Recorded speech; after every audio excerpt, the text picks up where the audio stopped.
Because these fathers have experienced the love of God, they reflect His image in the way they love their families. A father carries vision just as God has vision for us, plans to prosper, protect, and guide.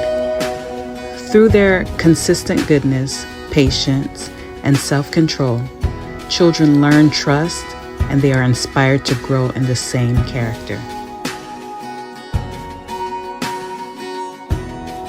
Like our Father in heaven, these men correct with love, lead with wisdom, and never give up, especially when their children fall short.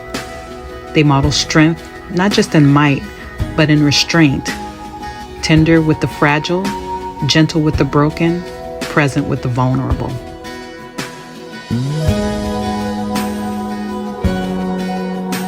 But strength isn't always displayed in action. Sometimes it's in restraint, just like God showed Elijah. Even the prophet Elijah, in his moment of weakness, discovered that God doesn't always show up in power, but in quiet strength. 1 Kings 19:11-13. The Lord said, "Go out and stand on the mountain in the presence of the Lord, for the Lord is about to pass by." Then a great and powerful wind tore the mountains apart and shattered the rocks before the Lord. But the Lord was not in the wind. After the wind there was an earthquake, but the Lord was not in the earthquake. After the earthquake came a fire, but the Lord was not in the fire. And after the fire came a gentle whisper. When Elijah heard it, he pulled his cloak over his face and went out and stood at the mouth of the cave. God could have shown up in force, but He came in a whisper, because true strength isn't always loud. God meets us gently when we're fragile, and fathers who walk with God do the same. They don't always lead with power, they lead with presence.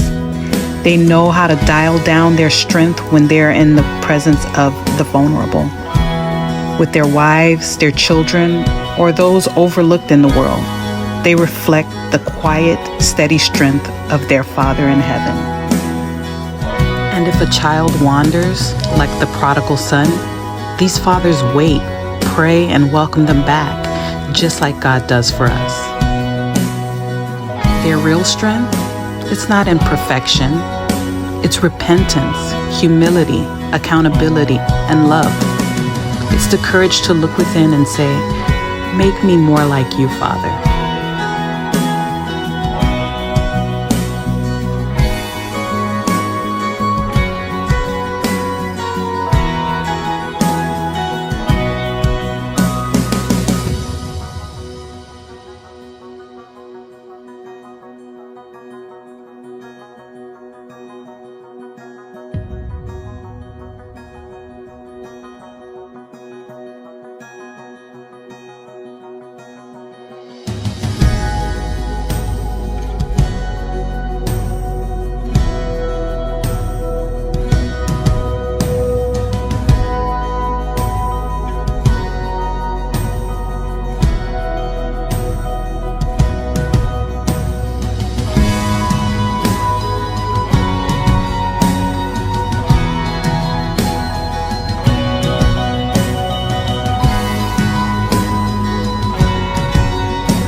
To every God-fearing father, thank you.